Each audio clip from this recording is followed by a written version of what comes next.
আসসালামু আলাইকুম ওয়া রাহমাতুল্লাহি ওয়া বারাকাতুহু। আলহামদুলিল্লাহ ওয়াসসালাতু ওয়াসসালামু আলা রাসূলিল্লাহ ওয়া আলা আলিহি ওয়া আসহাবিহি ওয়া মান তাবিআহুম বিইহসানিন ইলা ইয়াউমিদ্দিন, আম্মা বা'দ। তাওহীদি কাফেলা জমিয়ত শুববানে আহলে হাদিস বাংলাদেশ কর্তৃক আয়োজিত বালাকোট আজাদির সূচনা এবং আন্দোলনের ধারা শীর্ষক সেমিনার। আজকের এই সেমিনারের সভাপতিত্ব করছেন জমিয়ত শুববানে আহলে হাদিস বাংলাদেশের মুহতারাম সভাপতি শেখ আব্দুল্লাহ আল হাদি। যে প্রবন্ধটি আপনারা হয়তো হাতে পেয়েছেন, বালাকোট আজাদের সূচনা এবং আন্দোলনের ধারা শিরোনামে আমরা আজকে সেমিনার করছি। বালাকোটের যে ঐতিহাসিক ঘটনা এবং সুদূর প্রসারী প্রভাব বালাকোটের, এটা আমাদের চেতনাকে শানিত করবে। আমাদের কর্মধারায় কোনো গাফলতি আছে কিনা, কোনো ভুল আছে কিনা সেটাও বের করবে। এবং বালাকোট একটা যুদ্ধের শুধু নাম নয়, বলা চলে যে বাংলাদেশ, ভারত, পাকিস্তান এবং আফগানিস্তান চারটা দেশের মধ্যে এই বালাকোটের প্রভাব বিস্তৃত হয়ে আছে। তো সেই ইতিহাস পর্যালোচনা করা, ইতিহাস আলোচনা করা এবং সেখান থেকে আমরা কি শিক্ষা গ্রহণ করতে পারি, সেই উদ্দেশ্যে মূলত আজকের এই সেমিনার। আমি শুরু করছি, পুরোটাই পড়া সম্ভব হবে না সময়ের অভাবে। খুব সংক্ষিপ্ত করে আপনাদের সামনে আমি এটার উপস্থাপন করতে চাই এবং আপনাদের কাছে দেয়া আছে, আপনারা সেটা পড়ে নেবেন ইনশাআল্লাহ।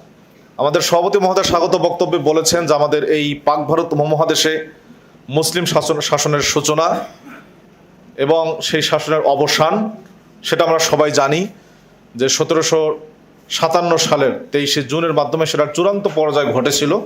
যদিও এটার সূচনা আরও বেশ আগেই হয়েছিল। বিশেষ করে মুসলিমদের আখলাকি সংকট প্রচণ্ড আকারে দেখা গিয়েছিল, আখলাকি সংকট। এবং এই কারণে কিন্তু মুঘল সাম্রাজ্যের বাদশাহ থাকা অবস্থায়ও বিশেষ করে মারাঠারা সেই ব্যাপকভাবে পুরো অঞ্চলে, এই দিল্লি থেকে নিয়ে দাক্ষিণাত্য পর্যন্ত পুরো মুঘল সাম্রাজ্যের যে আসল জায়গা, সেই জায়গাগুলোতে তারা বিস্তার করেছিল তাদের প্রভাব বলয়। এবং সে কারণে কিন্তু মুঘল সাম্রাজ্য পর্যন্ত থতমত খেয়ে গিয়েছিল, টালমাটাল হয়ে যাওয়ার মতো অবস্থা ছিল। যদিও সেই সাম্রাজ্য মাত্র 40-50 বছরের মতো টিকেছিল, বেশি দিন টিকে থাকে নাই। তো আমরা যদি দেখি যে 19 শতকে মুসলিমদের, পাক ভারত মুসলিমদের সামাজিক এবং ধর্মীয় অবস্থাটা কি, এটা খুবই দুর্ভাগ্যজনক একটা অবস্থা। এবং একই সাথে সেটার সেই দুর্ভাগ্যজনক অবস্থা থেকে কিভাবে আমরা ঘুরে দাঁড়াতে পারি, সেরকম কিন্তু যুগস্রষ্টা চিন্তকও জন্ম হয়েছিল এই শতকে এবং তার আগের শতকেও। যেমন চারিত্রিক অবক্ষয় মুসলিমদের, যেটা বর্তমানেও মুসলমানরা হিন্দুদের পূজা পার্বণ অংশগ্রহণ করত অবলীলায়, যেটা আমরা বর্তমানেও এই একই চিত্র অনেক জায়গায় দেখে থাকি। এরপর শিরিক বিদাতের সয়লাভ ছিল, সেটা তো আমরা বর্তমান সময়েও দেখি। আমাদের এই উপমহাদেশে শিরিক বিদাতের কি পরিমাণ সয়লাভ। এরপরে শিয়া রাফিজিদের দৌরাত্ম্য ছিল ওই সময়ে। এবং আল্লামা আব্দুল্লাহ কাফি আল কুরাইশি উল্লেখ করেছেন, তিনি বলেছেন যে আওরঙ্গজেবের মৃত্যুর মাত্র 4 বৎসর পরেই তাহার জ্যেষ্ঠ পুত্র শাহ আলম বাহাদুর শাহ মুআজ্জম 1121 হিজরি রবিউল আউয়াল মাসে প্রকাশ্যভাবে শিয়া মতে দীক্ষিত হন। তখন হইতে হিন্দ ও বাঙ্গালার প্রতি জনগণ শিয়া মাযহাব, প্রতি জনপদে শিয়া মাযহাব শিকড় গাড়িয়ে বসিতে আরম্ভ করে। হানাফিগণ শিয়াদের নিধন কামনায় দোয়া ও খতম পড়িতে লাগিয়া যান এবং দীর্ঘকাল যাবত সুন্নি আলেমগণের সহিত শিয়াদের তর্ক বিতর্ক বৎসা চলতে থাকে। বর্ণিত শিয়া ও সুন্নি সংঘর্ষ উত্তরকালে বাগদাদের ন্যায় হিন্দ ভূমিতেও ইসলামী রাজত্বের বিলুপ্তির অন্যতম কারণে পরিণত হইয়াছিল। হিন্দুরা আবার সর্বত্র মস্তক উন্নত করিতে লাগিয়া গিয়াছিল। ইংরেজদের প্রভাব ক্রমশ বিস্তৃত হইয়া পড়িতেছিল। আহলে হাদিস পরিচিতে আল্লামা কাফি সাহেব এটা উল্লেখ করেছে। আর অন্যদিকে চূড়ান্তভাবে রাজনৈতিকভাবে মুসলিমদের পরাজয় হয় 1757 সালের 23শে জুন, এবং সেটা আরও একেবারে চূড়ান্ত পেরেক ঠোকা হয় 1764 সালে বক্সারের যুদ্ধে মীর কাসেমের পরাজয়ের মাধ্যম দিয়ে। এ হলো 19 শতকের মাঝামাঝি সময়ের অবস্থা, মাঝামাঝি এবং শেষ সময়ের অবস্থা। এই চরম সংকটকালীন মুহূর্তে ভারতের গৌরব করা উচিত, গর্ব করা উচিত যাকে নিয়ে, তিনি হলেন হুজ্জাতুল ইসলাম শাহ ওলিল্লাহ মুহাদ্দিস দেহলভী রহমাতুল্লাহি আলাইহি, যার যুগোপযোগী এবং যুগপত দিক নির্দেশনার কারণেই পরবর্তীতে মুসলিমরা তাদের ইমান, আকিদা, তাহজিব, তামাদ্দুন, শিক্ষা, সংস্কৃতি সহ ইসলামের মৌলিক যে বিষয়গুলো নিয়ে তারা আন্দোলন চালিয়েছে, কার্যক্রম চালিয়েছে, শিক্ষা প্রতিষ্ঠান গড়েছে এবং সংগঠন দাঁড় করিয়েছে, এই সবগুলোর চিন্তার একটা জায়গায় গিয়ে থেমে যায়। সেটা হলো শাহ ওলিল্লাহ মুহাদ্দিস দেহলভী রহমাতুল্লাহি আলাইহি। তিনি যে চিন্তাটা দাঁড় করান, সে চিন্তাটার মৌলিক জিনিস হলো তিনটা। শাহ ওলিল্লাহর যে চিন্তা দর্শন, তার মূল জিনিস হলো তিনটি। একটা হলো মুসলিমদের ঋতগৌরব ফিরিয়ে আনতে হলে তাদেরকে প্রথম যুগের ইসলাম চর্চা করতে হবে এবং হিজরি প্রথম শতকের পরবর্তী সময় থেকে আজ পর্যন্ত ইসলামের মধ্যে যে কুসংস্কার, ভিন্ন ধর্মের অনুকরণ প্রিয়তা ও ভেজাল প্রবেশ করেছে তা বর্জন করতে হবে। দ্বিতীয়, তার দর্শন ছিল প্রবল ইমানি চেতনা সমৃদ্ধ পরিবেশে প্রতিটি মুসলিম সন্তানকে লালিত পালিত হবার উদ্যোগ নিতে হবে। তৃতীয় ছিল আহলুস সুন্নাহ ওয়াল জামাতের বিভিন্ন স্কুল অফ থটের মধ্যকার বিরোধ যথাসম্ভব কমিয়ে এনে সবাইকে জাতীয় স্বার্থে এক হতে হবে। এই তিনটা দর্শন আল্লামা শাহ ওলিল্লাহ মুহাদ্দিস দেহলভী রহমাতুল্লাহি আলাইহির সব লেখনী থেকেই সারা নির্যাস হলো এই তিনটা। এবং এটাকেই আল্লামা আব্দুল কাফি আল কুরাইশি রাহিমাহুল্লাহ তিনি তার আহলে হাদিস পরিচিতিতে উল্লেখ করেছেন যে শাহ ওলিল্লাহ মুহাদ্দিস দেহলভী এই অধঃপতিত মুসলিম জাতিকে আবার তাদের পুনরায় ঋত গৌরবকে উদ্ধার করার জন্য তিনি তিনটা দিক নির্দেশনা দেন। তার প্রথমটা ছিল খেলাফতে রাশেদার আদর্শানুসারে হিন্দে ইসলামী রাজ্যের পুনঃপ্রতিষ্ঠা, শিরিক, বিদাত, কুসংস্কার ও মাযহাবী দলাদলির অবসান ঘটাইয়া হিন্দের বুকে এক ও অখণ্ড অবিমিশ্র মুসলিম জামাত কায়েম করা। তৃতীয় ছিল ইবাদত, রাষ্ট্র, তামাদ্দুন, অর্থনীতি ও দৈনন্দিন আচরণ সম্পর্কে ইসলামী দৃষ্টিভঙ্গি ও নির্দেশাবলীর যুক্তিসম্মত ব্যাখ্যা ও প্রয়োগ।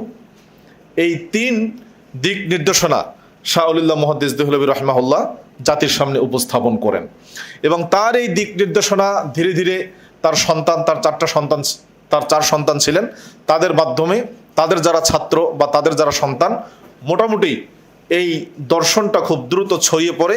মুসলিমদের একটা জামাত করা দরকার, একটা সাংগঠনিক প্রক্রিয়ায় এই চরম মুহূর্তে কাজ করা দরকার, জাতীয় স্বার্থে ঐক্য দরকার।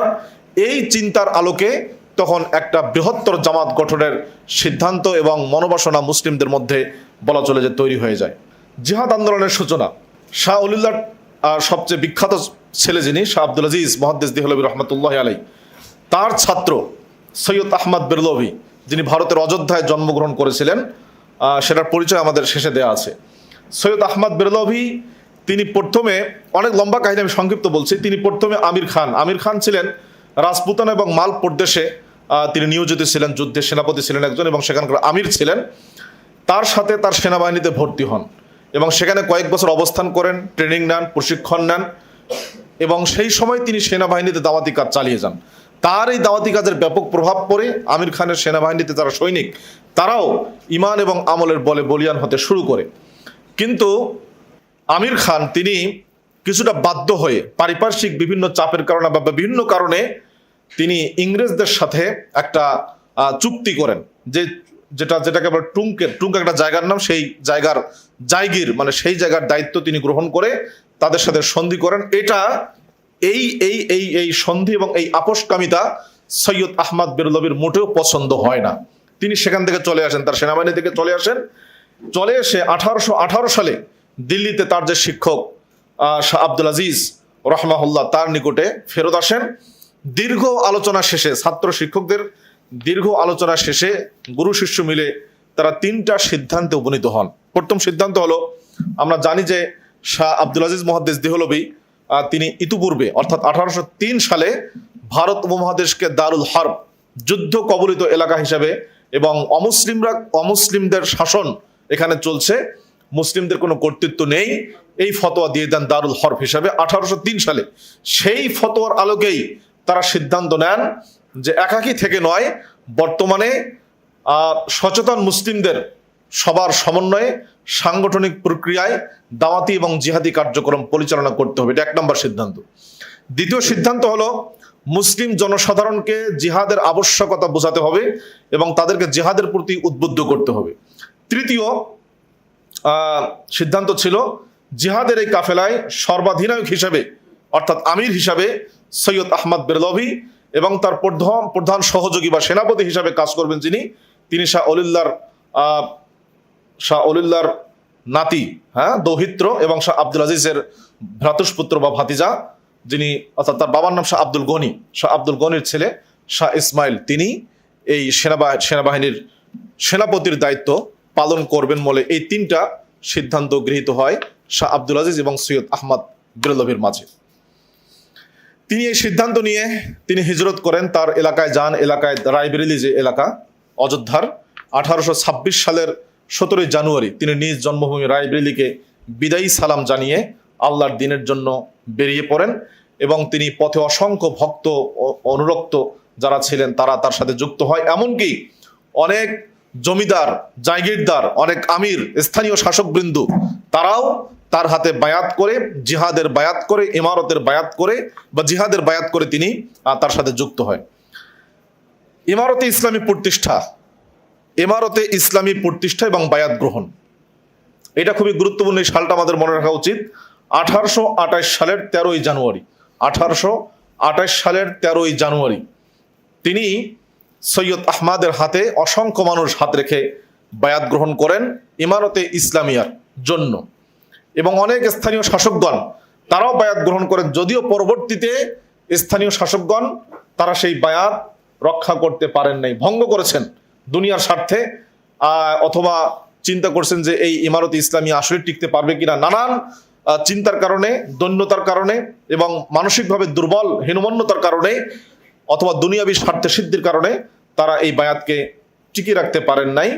একমাত্র মুখলিস যারা তারাই টিকিয়েছিলেন শেষ পর্যন্ত। তো তিনি বায়াত গ্রহণ করার পরে, রাষ্ট্রপ্রধান হওয়ার পরে সৈয়দ মাজহার আলীকে প্রধান বিচারপতি নিয়োগ করেন, সুলতান মোহাম্মদকে গভর্নর জেনারেল নিয়োগ করেন এবং শাহ ইসমাইল শহীদকে প্রধান সেনাপতি হিসাবে নির্ধারণ করেন। ভারতের উত্তর পশ্চিম সীমান্ত অঞ্চলে বিশেষ করে তিনি একটি পূর্ণাঙ্গ ইসলামী শাসন ব্যবস্থা প্রতিষ্ঠা করেন। বাইতুল মাল প্রতিষ্ঠা করা হয়, জাকাত ওসর আদায়ের ব্যবস্থা করা হয়, এগুলোর জন্য কর্মচারী নিয়োগ দেওয়া হয়, মাহকামা বা বিচারালয়, কোর্ট, ইসলামিক কোর্ট নিয়োগ দেওয়া হয়, কাজী বা বিচারপতি নিয়োগ দেওয়া হয়, সবকিছুই ইসলামী রাষ্ট্রের আন্ডারে চলে আসে। এবং এই সময়ে যখন জাকাত এবং ওসর রাষ্ট্রীয়ভাবে আদায় করা শুরু হয়ে যায়, ঠিক সেই সময়ে কতিপয় ওলামায়ে সুক, নিম্নমানের যারা শাসক গোষ্ঠীর তেলবাজি করে এতদিন চলতো, তারা এটার বিরোধিতা করে এবং শাহ ইসমাইলের বিরোধিতা করে। যারা এতদিন পর্যন্ত জাকাত এবং ওসরের এই অর্থগুলো ভোগ করতো, তারা এখন রাষ্ট্রীয়ভাবে যাচ্ছে, এই জন্য তারা চরম নাখোশ হয় এবং তার বিরুদ্ধে ষড়যন্ত্র করতে থাকে। এখানে একটা গুরুত্বপূর্ণ চরিত্র হলো শাহ ইসমাইল শহীদ রাহমাহুল্লাহ। সৈয়দ আহমদ বেরলভী যদিও এই ইমারতের প্রধান ছিলেন, কিন্তু এই ইমারতের অভ্যন্তরীণ সংস্কারের জন্য শাহ ইসমাইলের অবদান সবচেয়ে বেশি গুরুত্বপূর্ণ এবং পরবর্তীতে আন্দোলনের ধারা যেভাবে এসছে, শাহ ইসমাইলের যে চিন্তা এবং সংস্কারমুখী চিন্তা, সেটা কিন্তু সবচেয়ে বেশি প্রভাব বিস্তার করছে। আমরা দেখি, আমরা আগেই বলেছি যে শাহ ইসমাইল ছিলেন শাহ অলিউল্লাহ মুহাদ্দিস দেহলভীর ছেলে, শাহ আব্দুল গনির ছেলে, শাহ ইসমাইলের আর শাহ আব্দুল আজিজ শাহ অলিউল্লাহর দৌহিত্র। শাহ ইসমাইল প্রচন্ড মেধাবী ছিলেন, শাহ ইসমাইল শহীদ প্রচন্ড মেধাবী ছিলেন। তিনি মাত্র 16 বছর বয়সে চাচা আব্দুল আজিজের নিকট, কারণ তখন ভারত মুহাম্মদের সবচেয়ে বড় আলম ছিলেন শাহ আব্দুল আজিজ মুহাদ্দিস দেহলভী, তার নিকটে তিনি বিভিন্ন জ্ঞানের বিভিন্ন শাখায়, ইলমে মানকুলাত এবং ইলমে মাকুলাত উভয় শাখায় তিনি পারদর্শী ব্যুৎপত্তি অর্জন করেন এবং একই সাথে যুদ্ধবিদ্যায় পারদর্শী হয়ে ওঠেন শাহ ইসমাইল শহীদ রাহমাহুল্লাহ। শাহ ইসমাইলের উল্লেখযোগ্য ছাত্র যারা ছিলেন, যে নামগুলো আপনারা শুনেছেন, শাহ মাওলানা এনায়েত আলী, মাওলানা বেলায়েত আলী, এই দুই ভাই বাংলাদেশের পশ্চিমাঞ্চলে, আমাদের রাজশাহী, চাপাই, নওগাঁ, এই যে বিশাল অঞ্চল, এই অঞ্চলগুলোতে দেখবেন যে পুরো আহলে হাদিস, গ্রামকে গ্রাম, এক থানাকে থানা আহলুল হাদিস। কেন? এটা হলো মাওলানা এনায়েত আলী, মাওলানা বেলায়েত আলী, তাদের দাওয়াতের ফলস্বরূপ এই অঞ্চলে পুরো অঞ্চল আহলুল হাদিস হয়ে গেছে এবং সেখান থেকে ওই ইমারতে ইসলামের জন্য যে মুজাহিদদেরকে রিক্রুট করা হতো এই অঞ্চলগুলো থেকে, বিভিন্ন জায়গা থেকে, যেমন সিলেট থেকে রিক্রুট করা হয়েছে, কুমিল্লা থেকে রিক্রুট করা হয়েছে, ময়মনসিংহ থেকে, এবং এই অঞ্চলগুলো থেকে, আমাদের দিনাজপুর চিরির বন্দর থেকেও অসংখ্য মুজাহিদ বাহিনীতে রিক্রুট করা হতো এবং অর্থনৈতিকভাবেও হেল্প করা হতো মুজাহিদ বাহিনীকে।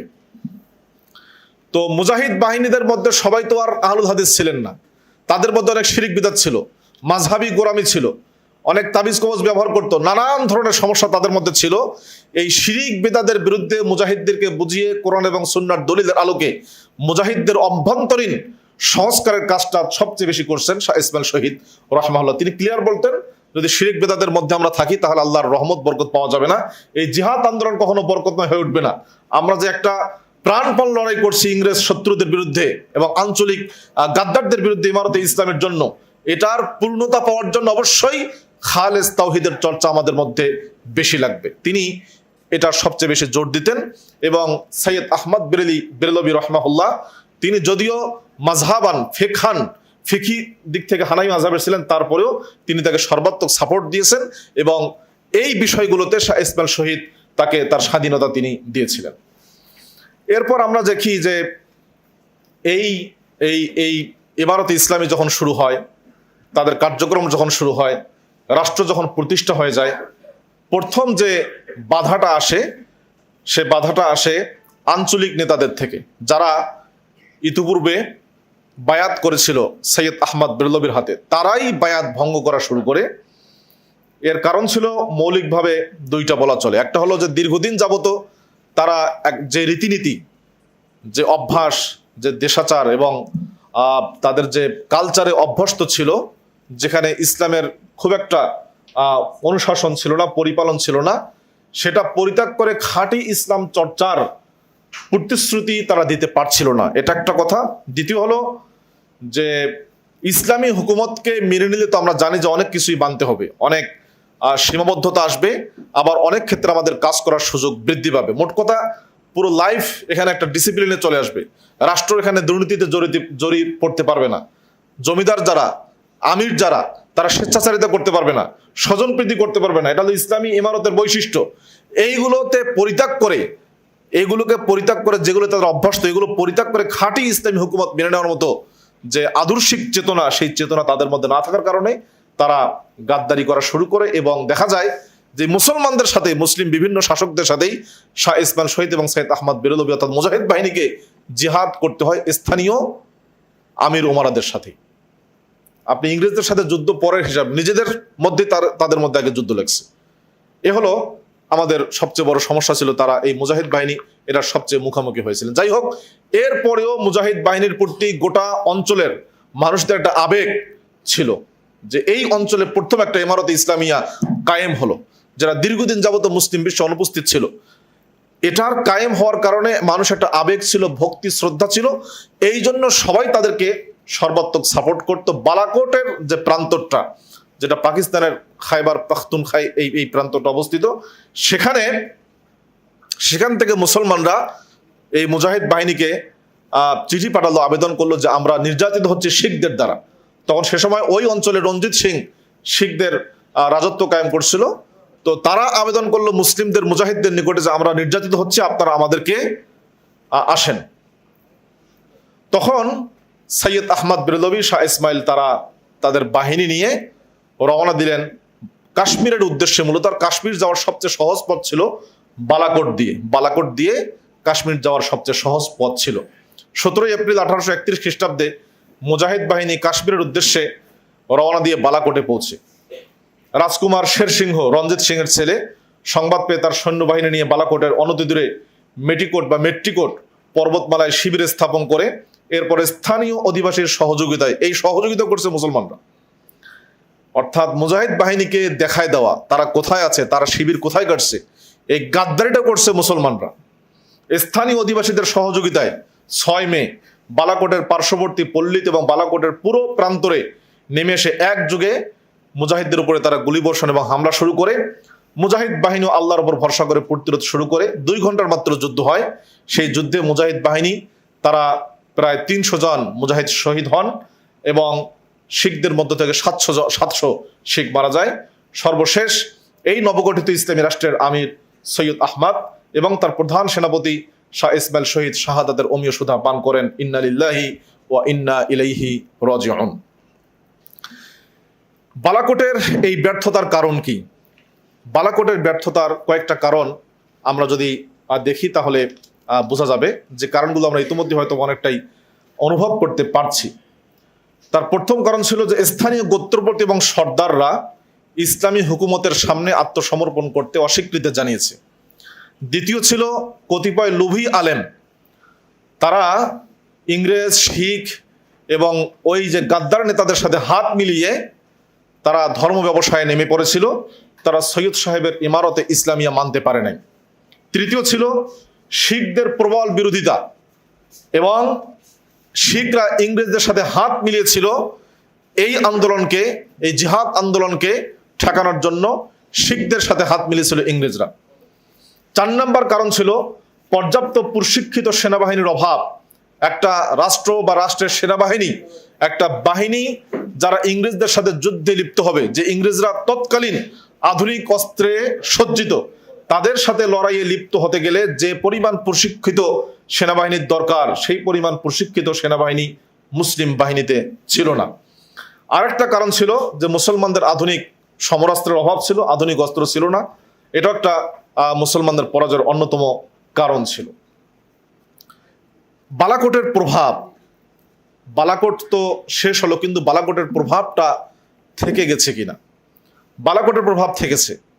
বালাকোট যদিও খুব স্বল্প সময়ে এটার সরাসরি প্রত্যক্ষ যে জিহাদটা, অনেকেই শহীদ হয়েছেন, কিন্তু এর প্রভাবটা পরবর্তীতে আমাদের আজাদির, এই পাক ভারত মহাদেশকে ইংরেজদের থেকে আজাদের জন্য যতগুলো আন্দোলন হয়েছে, বিশেষ করে মুসলমানরা যত আন্দোলন করছে, সবগুলো আন্দোলনে বালাকোটের প্রচ্ছন্ন ছাপ ছিল, এবং বালাকোটের চেতনাই ছিল মূলত এই আন্দোলনগুলোর প্রেরণা। এর পরবর্তীতে সিপাহী বিদ্রোহ 1857 সালে, 31-এর পরেই, খুব কাছাকাছি সময়, রেশমিরওয়াল আন্দোলন, এরপরে জিহাদ আন্দোলন, এরপরে আপনার ফরাইজি আন্দোলন, যেটা ফরিদপুর, শরীয়তপুর এই অঞ্চলগুলিতে হয়েছিল হাজী শরীয়তুল্লাহর নেতৃত্বে এবং তার ছেলে মহসিনুদ্দিন দুদুমিয়ার নেতৃত্বে। সেই আন্দোলনটাও ছিল কিন্তু ফরাইজি আন্দোলন, ইসলামের মৌলিক ফরজ যে বিধানগুলো, সেইগুলোকে টার্গেট করে। এবং তিতুমিরের যে বাঁশের কেল্লা, সেটাও কিন্তু এই আন্দোলন থেকেই প্রেরণা জুগিয়েছিল, তিতুমিরের বাঁশের কেল্লার আন্দোলন। মোট কথা, আজাদির যে আন্দোলন পরবর্তীতে হয়েছে, সবগুলো আন্দোলনের মধ্যে বালাকোটের স্পষ্ট ছাপ ছিল। বালাকোটের চেতনা থেকে সবগুলো আন্দোলন পরিচালিত হয়েছিল। আন্দোলনের পরবর্তী ধারা কোথায়? আন্দোলন কি 1831 সালের 6 মে শেষ হয়ে যায়, নাকি এটার ধারা অবশিষ্ট থাকে? আমরা যদি দেখি তাহলে দেখব সৈয়দ আহমদের শাহাদাতের পর এই ইমারতে ইসলামিয়ার নতুন আমর নিযুক্ত হন মাওলানা এনায়েত আলী। মাওলানা এনায়েত আলী ছিলেন শাহ ইসমাইল শহীদের অন্যতম একজন ছাত্র। তিনি বাংলাদেশ থেকে 2000 মুজাহিদ নিয়ে গিয়ে ইমারতের দায়িত্ব গ্রহণ করেন, বাংলাদেশ থেকে নিয়ে গিয়ে। তিনি 1845 সালে শিখদের উৎখাত করে বালাকোট জয় করেন। যে বালাকোট 1831 সালের 6 মে মুসলিমরা পরাজিত হয়েছিল, সেই মাওলানা এনায়েত আলী দায়িত্ব গ্রহণ করার পরে কয়েক বছর পরে 1845 সালে বালাকোট থেকে শিখদেরকে উৎখাত করে বালাকোট জয় করেন, মুসলিমদের আন্ডারে নিয়ে আসেন। এরপরে এই জামাতের দায়িত্ব গ্রহণ করেন মাওলানা বেলায়েত আলী, মাওলানা বেলায়েত আলীর পরে আবার মাওলানা এনায়েত আলী দ্বিতীয়বার গ্রহণ করেন। এরপর দায়িত্ব গ্রহণ করেন আমির আবদুল্লাহ বিন বেলায়েত আলী, যিনি টানা 20 বছর এই ইমারতের দায়িত্ব ছিলেন। বিখ্যাত আম্বেলার যুদ্ধ এই সময় সংগঠিত হয়।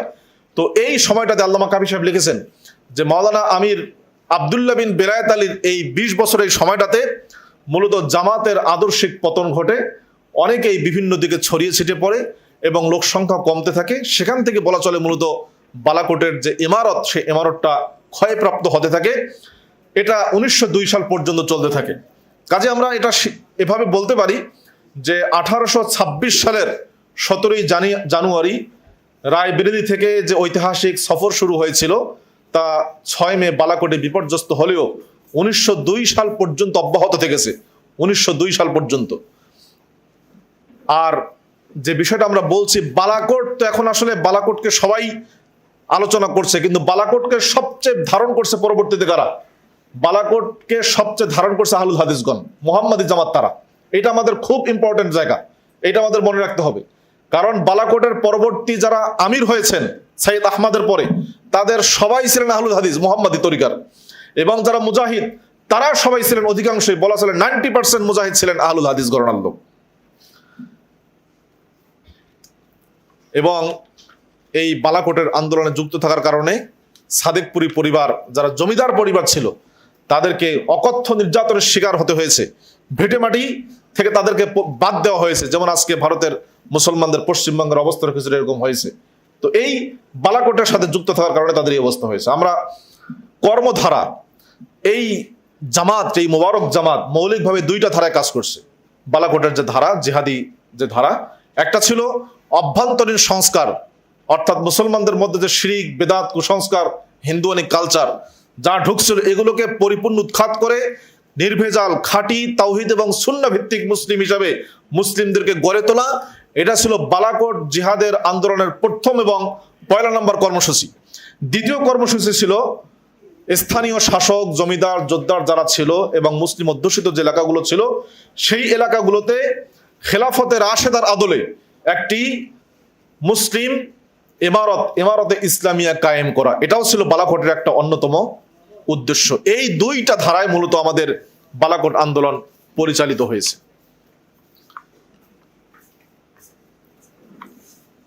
যদি আমরা আরো সুস্পষ্টভাবে দেখি, আপনারা যদি আল্লামা কাফি সাহেবের বইগুলো পড়েন, লেখাগুলো পড়েন, এটা উনি ক্লিয়ার করে বলেছেন। আমি সেটাকে সহজ ভাষায় বলছি যে বালাকোট পরবর্তী যে আন্দোলন, সেটা মৌলিকভাবে 4টা ধারায় বিভক্ত হয়ে কাজ করে।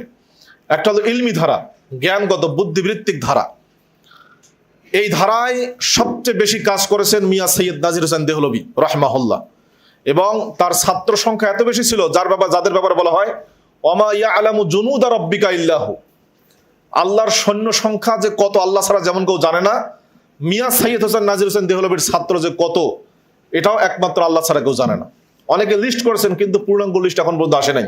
লক্ষাধিক বলা হয় তার ছাত্র, এবং এই ছাত্ররা পাকিস্তান বলেন, ভারত বলেন, বাংলাদেশ বলেন, নেপাল বলেন, শ্রীলঙ্কা বলেন, পুরো অঞ্চল, এমনকি আরবের ইয়ামান, হেজাজ অঞ্চল থেকে নিয়ে শুরু করে তৎকালীন মক্কা মদিনা, সবাই সৈয়দ মিয়া নাজির হোসেন দেহলভীর ছাত্র ছিল।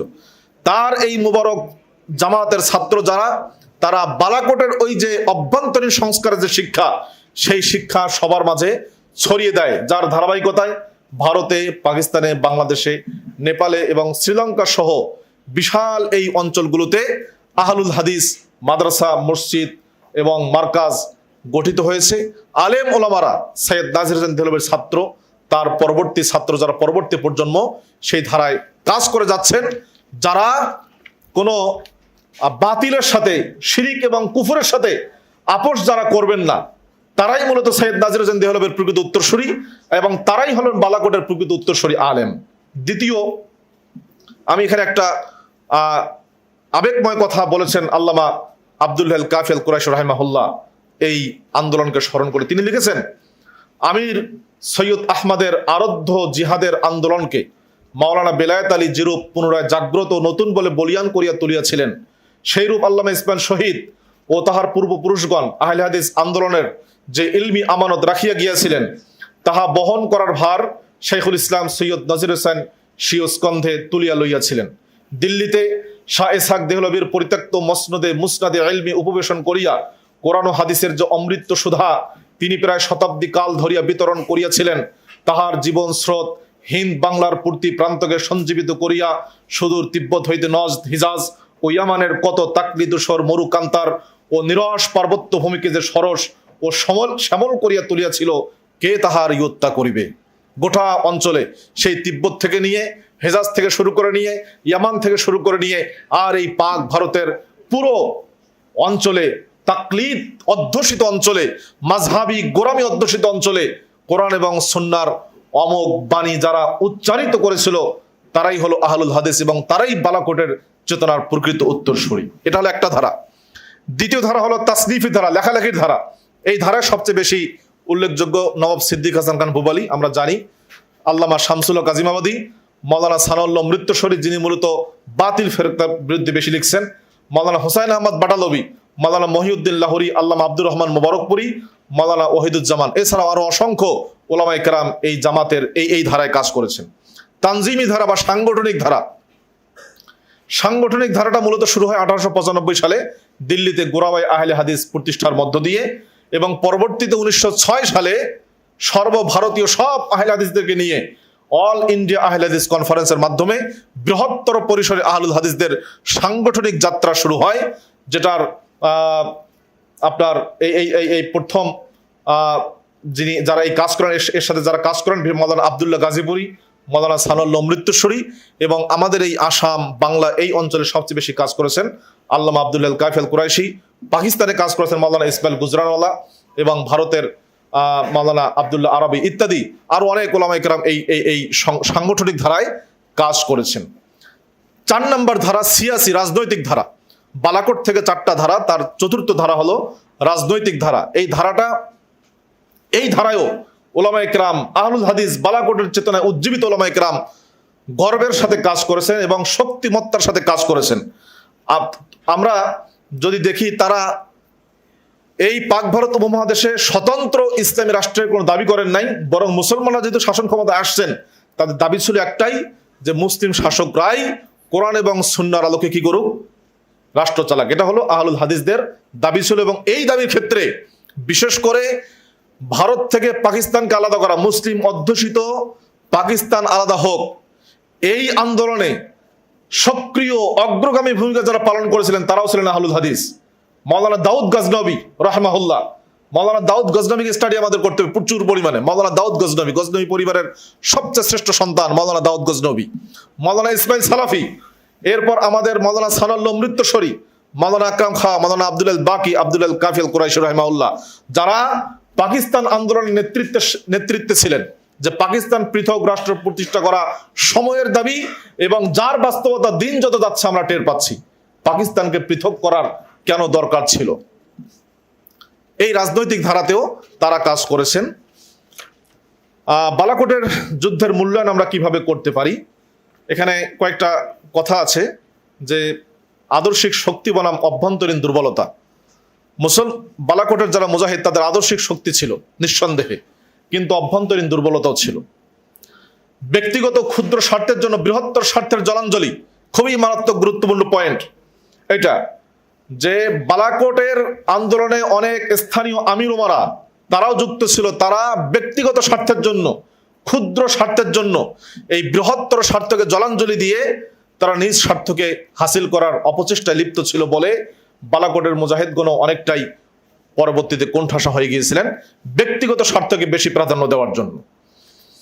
এবং নেতৃত্ব অনুসরণের সংকট, যদিও সৈয়দ আহমদ বেরলভী, শাহ ইসমাইল শহীদ, মাওলানা বেলায়েত আলী, মাওলানা এনায়েত আলী, তাদের নেতৃত্বে একটা ভারত্ব ছিল, কিন্তু পরবর্তীতে অনুসারীদের মধ্যে সেই ভারত্বটা আর থাকে না, এবং নেতৃত্বের প্রতি যে আনুগত্য, সেই আনুগত্যটাও থাকে না। দীর্ঘমেয়াদী প্রভাব ছিল, এটা আমরা বলতে পারি। বালাকোটের যে প্রভাব অবশ্যই দীর্ঘমেয়াদী, ইলমি, তাসনিফি, তানজিমি, সিয়াসি এবং সাকাফি অর্থাৎ আখলাকি ভাবেও, সাংস্কৃতিক অঙ্গনেও বালাকোট নিঃসন্দেহে অবিস্মরণীয়, এখন পর্যন্ত আমাদেরকে উজ্জীবিত করে এবং করেই যাবে উজ্জীবিত বালাকোট আমাদেরকে। শেষ কথা আমি যেটা বলতে চাই, আমি শেষ করছি ফিদায়ে কম আহলুল হাদিসদের অক্লান্ত কর্মী, তর্জুমানে আহলে হাদিস আল্লামা মোহাম্মদ আব্দুল্লাহ কাফি আল কুরাইশি রাহিমাহুল্লাহর হৃদয় নিংড়ানো আবেদন দিয়ে আমি আমার কথা শেষ করতে চাই। তিনি লিখেছেন, আন্দোলনের অভ্যন্তরীণ ভাঙ্গন, সিপাহী সংগ্রামের শোচনীয় পরিণতি ও পরবর্তী ওয়াহাবি ধরপাকড়ের ফলে যখন নেতা ও কর্মীগণ সর্বত্র ধৃত, অত্যাচারিত, শুলদ্বন্দ্বে দ্বন্দ্বিত, মুক্ত তরবারির সাহায্যে নিহত, ভস্মীভূত, যাবজ্জীবন কালাপানিতে প্রেরিত এবং আন্দোলন সম্পর্কিত ব্যক্তিগণের ভূ সম্পত্তি লুণ্ঠিত ও বাজেয়াপ্ত হইল, তখন হইতে আহলে হাদিস আন্দোলনের গতি শুধু বাহাস ও বক্তৃতামুখী হইয়া পড়িল। ক্রমে ক্রমে আন্দোলনের বিরাট লক্ষ্য ও সমুন্নত আদর্শের কথা বিস্মৃতির অতল তলে নিমজ্জিত হইল। বর্তমানে আহলে হাদিস আন্দোলনের পরিবর্তে একটি ফেরকায় পরিণত হইয়াছে এবং এই জামাতের যে কিছু করণীয় বা ইহার অস্তিত্বের যে কোনো প্রয়োজন আছে তাহা অনুমান করা কঠিন হইয়া দাঁড়াইয়াছে। দেশ সম্পূর্ণ স্বাধীন না হইলেও হিন্দের দুই প্রান্তে, অর্থাৎ বাংলাদেশ এবং পাকিস্তান, হিন্দের দুই প্রান্তে আল্লাহর অপরিসীম ফজল অনুকম্পায় ইসলামের হোমল্যান্ড স্থাপিত হইয়াছে। আহলে হাদিসগণ দৌলতে খোদাদাত পাকিস্তানে কোনো স্বাতন্ত্র্য দাবি করে না। তারা চায় এই রাষ্ট্রে শুধু আল্লাহর অধিকার ও সার্বভৌমত্ব প্রতিষ্ঠিত হোক। রাষ্ট্রের কর্ণধারগণ আল্লাহর খলিফা রূপে আল্লাহর বিধান ও শরীয়তকে বলবৎ করুন। মুজাদ্দিদ আল ফিসানি ও শাহ অলিল্লাহর স্বপ্ন সফল হোক। যে এলাহি রাজ্য গঠন করার সাধনায় আমির সৈয়দ আহমদ ও মুজাদ্দিদ ইসমাইল অর্ধেক পাঞ্জাবের রাজত্বের সন্ধি শর্তকে পদাঘাত করিয়া মুসলিম জাতির জন্য আপন মস্তক দান করিয়াছিলেন, তাহাদের সে সাধনা জয়যুক্ত হোক। আমিন। আমি এখানে শেষ করছি। সর্বোপরি বালাকোট আমরা বলছি এটা জাতীয় এবং আন্তর্জাতিক একটা বিষয়। বালাকোট শুধু নির্দিষ্ট কয়েকজনের বিষয় নয়, বালাকোট আন্তর্জাতিক একটি বিষয় নিঃসন্দেহে। মাশাআল্লাহ, আমাদের প্রধান অতিথি মাননীয় জমিয়ত সভাপতি অধ্যাপক ডক্টর আব্দুল্লাহ ফারুক স্যার এবং জমিয়ত সেক্রেটারি জেনারেল অধ্যাপক আসাদুল ইসলাম এসেছেন, আমরা স্বাগত জানাই। আগে আমরা পেলে ভালো লাগতো, আমাদের প্রবন্ধ পড়া শেষ, হয়তো প্রচণ্ড জ্যাম ছিল রাস্তায়, এই জন্য আসতে পারেন নাই। তো আমরা শেষ কথা যেটা বলতে চাই, বালাকোট এটা জাতীয় এবং আন্তর্জাতিক বিষয়। আর বালাকোটকে অনেকেই নিয়ে যাচ্ছে নিজেদের মতো করে, কিন্তু বালাকোটকে সবচেয়ে বেশি ধারণ করেছেন আহলুল হাদিসগণ। এটা আমরা ঐতিহাসিকভাবে এর প্রমাণ দেখতে পেয়েছি। বালাকোটকে সবচেয়ে বেশি ধারণ করেছেন আহলুল হাদিসগণ। আল্লামা আব্দুল্লাহ আল কাফি আল কুরাইশির লেখার প্রতিটি লাইনে বালাকোটের চেতনার যেন স্ফুরিত হয়েছে। তাদের সেই স্বপ্ন আল্লামা কাফি সাহেবের কলমের মাধ্যমে উচ্চারিত হয়েছে, উচ্চকিত হয়েছে। আমরা সেই চেতনাকে ধারণ করি।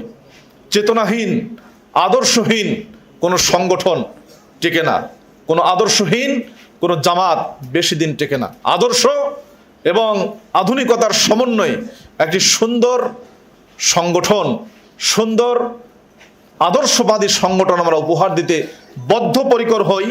এবং এই মর্দে মুজাহিদ যারা নিজেদেরকে উৎসর্গ করেছিলেন আল্লাহর রাহে, দ্বীনের রাহে, ইসলামের জন্য, আল্লাহর তাওহীদের জন্য, তাদের সেই স্বপ্ন যেন আমাদের মাধ্যমে বাস্তবায়িত হয়, আল্লাহ সেই সুযোগ দান করেন।